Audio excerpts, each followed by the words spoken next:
Hello, everyone. Welcome back to this episode of Unity Through Diversity. This is our special series where I bring the readers from all over the world to tap into our collective energy to give you the live readings. So, hope those readings could guide you through in your life to make the decisions. But I have the disclaimer that our readers, all of us have different perspectives. So watch with or listen with a grain of salt, right? With your own discernment. So, but we are here to tap into collective energy and hopefully shine some light at the end, right? So today we have Kimberly, Kim. beaming. We're gonna Yes. beaming, okay? And where are you from, dear?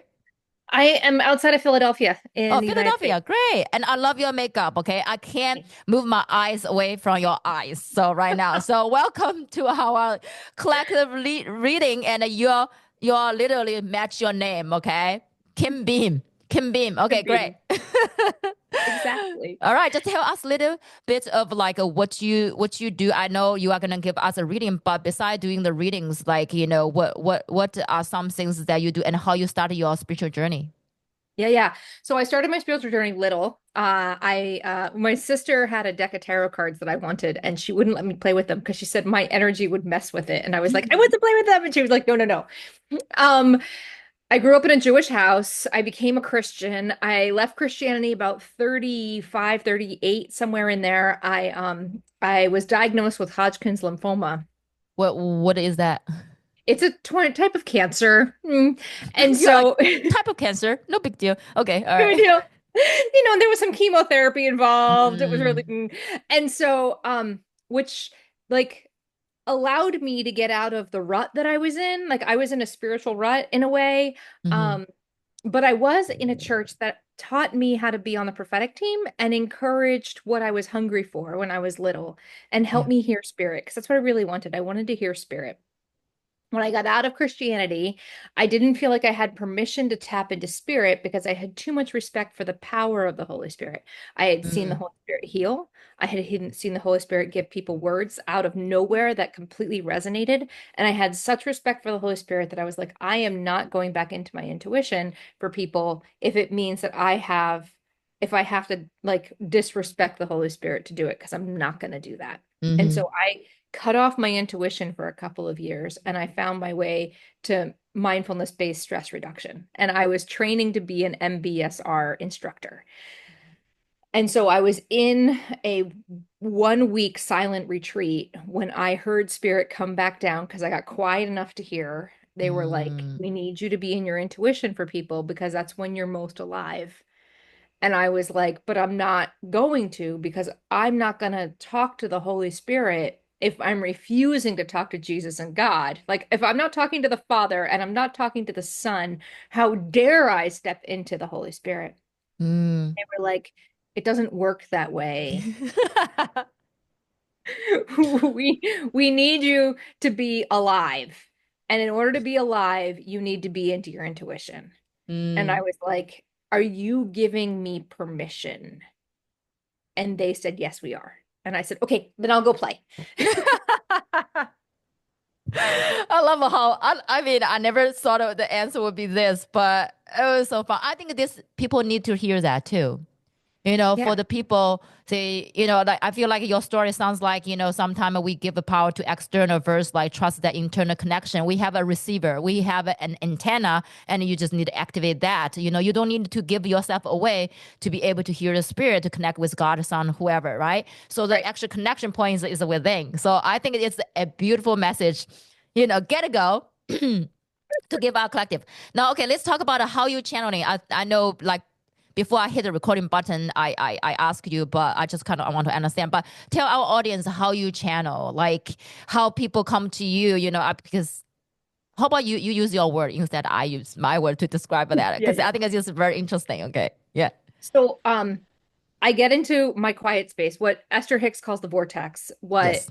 Joe Dispenza calls the field, right? Yeah. Like, right, I get into that space. And it took me a long time in meditation to find that space. I would be in Mm. meditation for like an hour, and it was the last 10 minutes of that hour that I would get into that sweet spot where I'd be like, Mm. oh, this is where you want to be. And it's like where all the struggle just falls off. Hmm. And then once you get in that space, Esther says, fill it with all the things you want, and that's how you manifest, right? That's what Esther says to do. Yeah. Um, what I have learned is that when I get into that quiet core, and I've actually found that core inside my body, I Mm. can quiet down into like my gut. That first silent retreat gave me a ball of peace that sat in my gut for 3 or 4 months. And I thought it went away. And somebody Mm. said, no, no, Kim, it didn't go away. It dispersed and like went through your entire body. And Beautiful. since that silent retreat, I have not had a major panic attack. I've had some panic, but not the way it was before that silent retreat.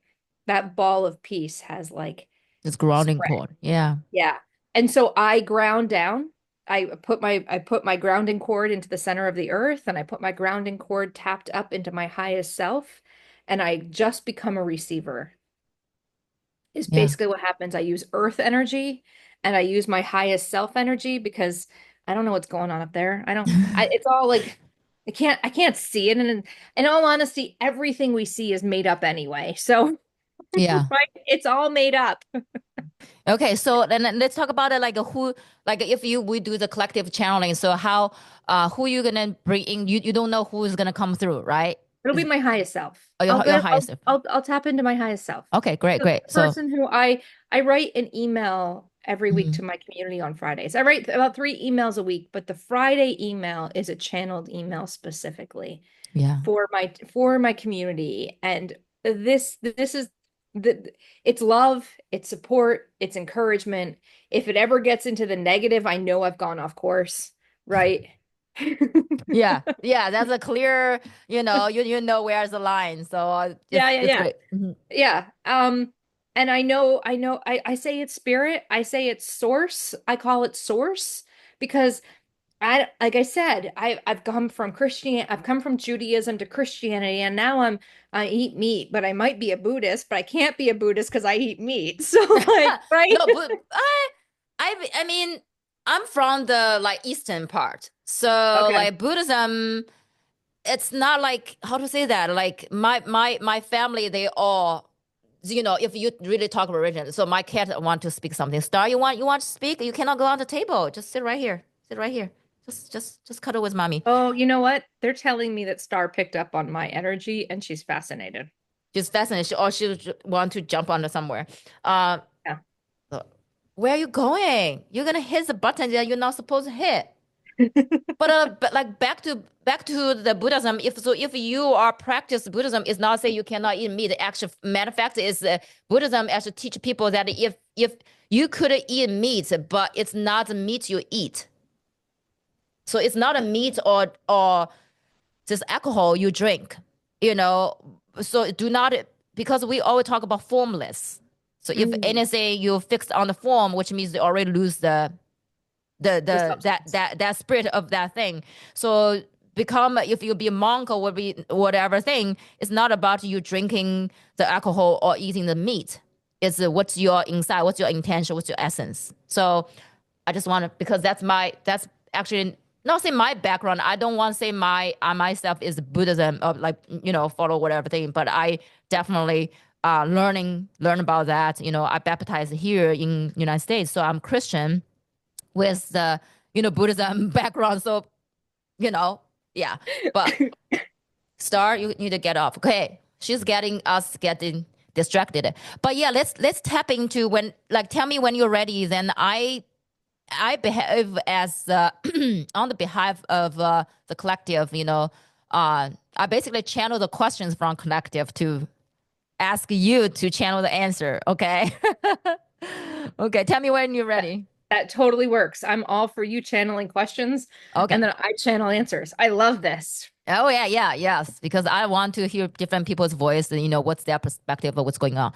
Okay, so first question is, what the heck is going on in the world right now? Well, we're all leveling up. We're Leveling leveling up. up. Okay. Mm-hmm. We're leveling up. So what's going on is there is so I'm getting the picture of the tower card in my head. Yeah, you are not the first person to tell me the tower card today, so I think we are on it. So the tower card, right?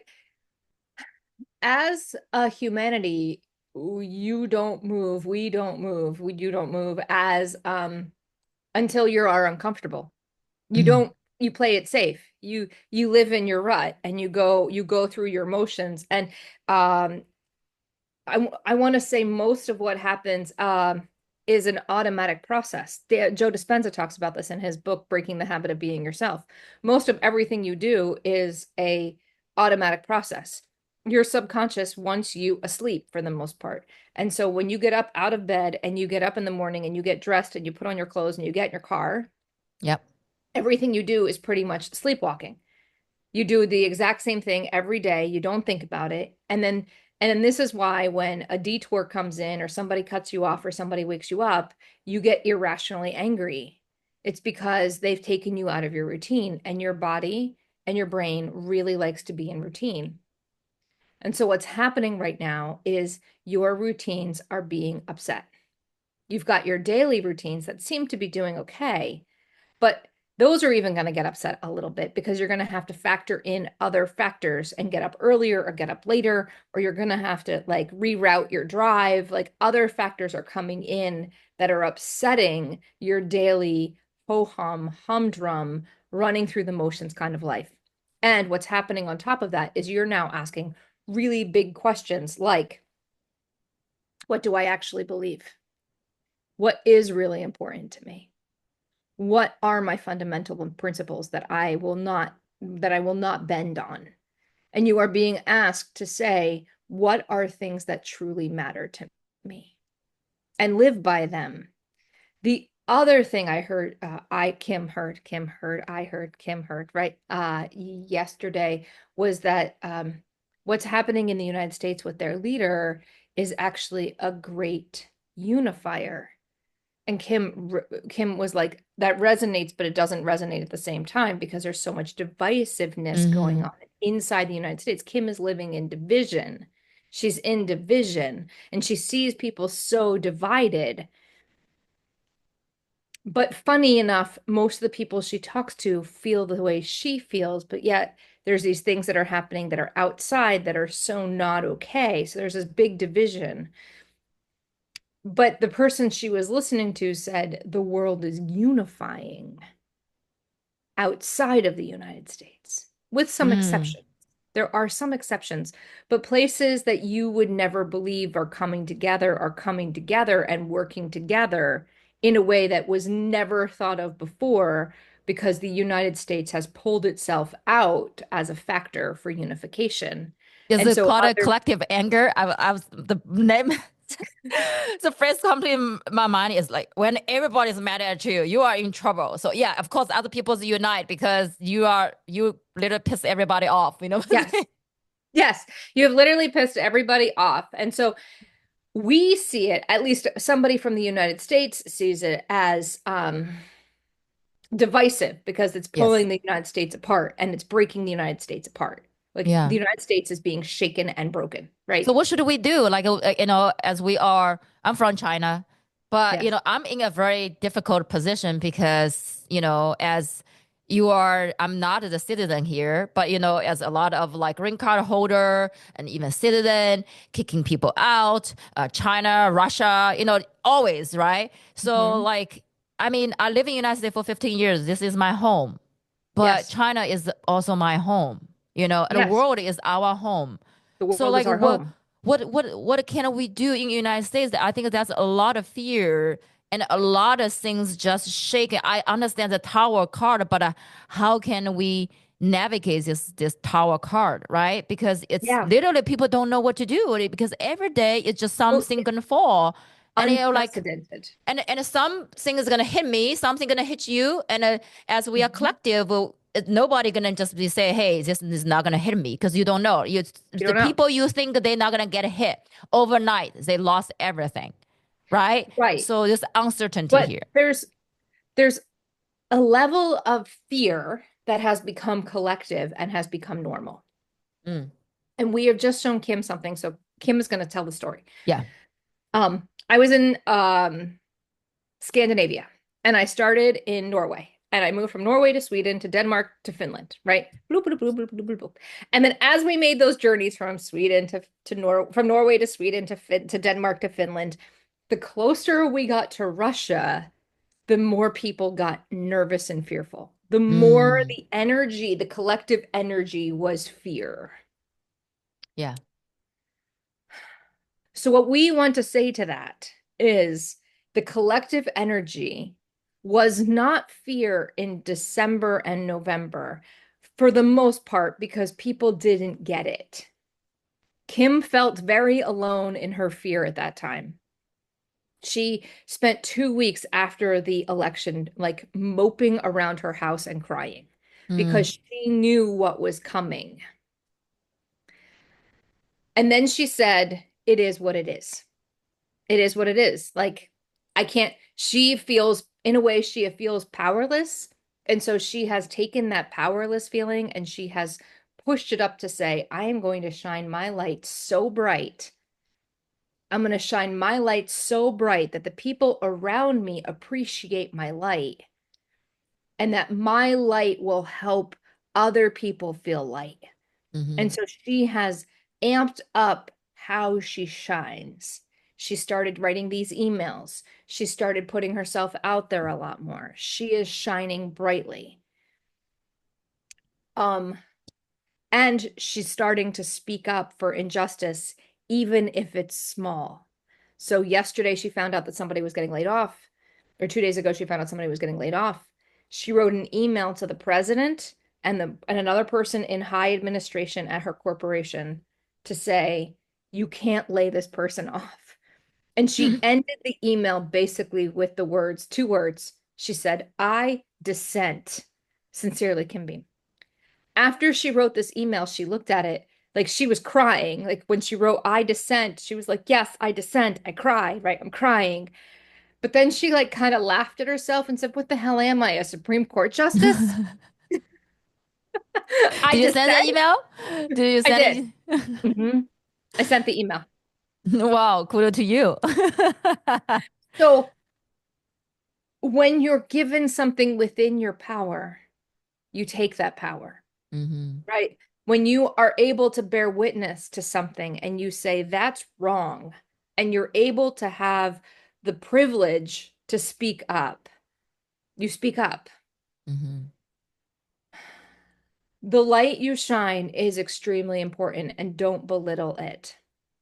Yeah. Being seen, being known, and encouraging others to shine their light is what is going to lift people up above. And there will be like, oh, we're showing it like Kim makes her own milk.